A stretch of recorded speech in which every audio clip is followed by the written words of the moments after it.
From a repeated failure to duel the A9 to abandoning communities ravaged by floods, the SNP have left a huge mess in the northeast of Scotland, say two Scottish Conservative candidates.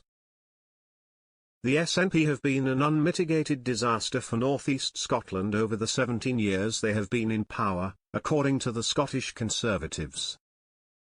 On the final campaign trail on Wednesday, candidates Kathleen Robertson and Stephen Kerr pointed to a dossier of SNP failings across the region since the 2021 Scottish Parliament election period. A hit list of 24 points for the 2024 general election follows the release of the Scottish Conservative Manifesto and a North East mini-manifesto entitled Taking the North East Forward, of which Mrs Robertson said they were proud as the only mainstream policy platform for the region.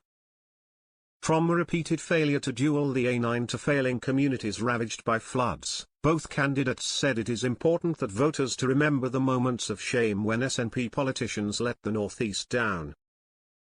Moray West, Nairn and Strathspey candidate Kathleen Robertson said, "We've got a positive manifesto which reflects a deep understanding of the challenges and opportunities faced in our part of Scotland.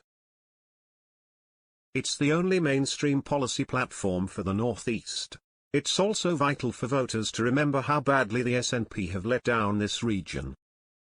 They've been an unmitigated disaster for Scotland and we are shining a light on our part of it, which has been failed by Salmond, Sturgeon, Usoff and now Swinney." Angus and Perth Shire Glens candidate Stephen Kerr added, "If we actually had a Scottish government that actually worked for everyone's benefit, and had more MPs championing rural communities rather than wasting time on the Constitution, many of those challenges would have been solved already." The list of their lowlights is long and dates back way before the 2021 coalition of chaos with the Greens. So this election is an opportunity for voters here to send a message to the SNP, in a part of Scotland where it's a straight fight between us and them. We promise local, energetic MPs who will stand up for farming and fishing, stop the SNP and Labour ditching 100,000 jobs in oil and gas, and campaign for vital infrastructure improvements which have been ignored by the nationalists.